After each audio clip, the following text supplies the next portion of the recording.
how do you gauge if a tea vendor is good or not? So after over 10 years in tea, here are 3 things that I want you to hone in on to gauge the reputability of a potential tea vendor.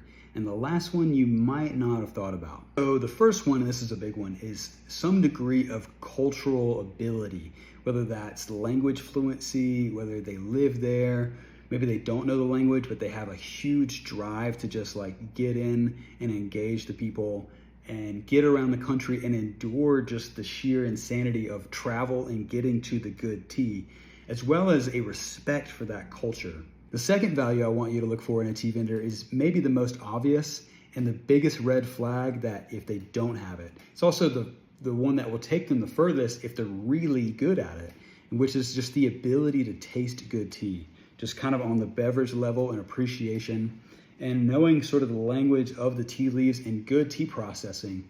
So when a good tea is in front of them, they can look at it, they can smell it, they can taste it, and they've done the necessary reprogramming of their head and their palate to know these are the qualities that I'm looking for in this specific genre of tea.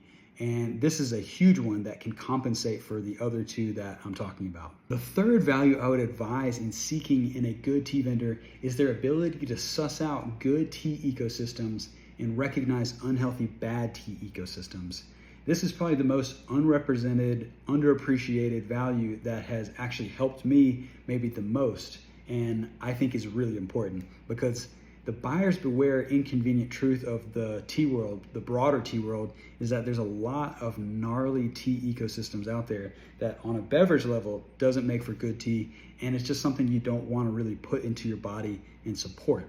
And you can actually, instead of just going to the tea market and tasting the tea and then following kind of the white rabbit, you can actually start there and go to some of those better tea ecosystems, find out who those farmers are and see if they're making good tea because you know the tea ecosystem is healthy. What's interesting is that while it's ideal to have all 3, it's actually quite rare for a tea vendor to have in abundance all 3 of those values.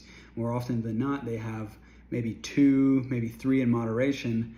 But what's really weird is that some successful vendors will have like 1 in abundance, but like none of the other ones. And I think it's kind of a red flag if you have 0 ability in any one of those categories. So let me know your thoughts below. Did I miss anything, and what do you value in a good tea vendor?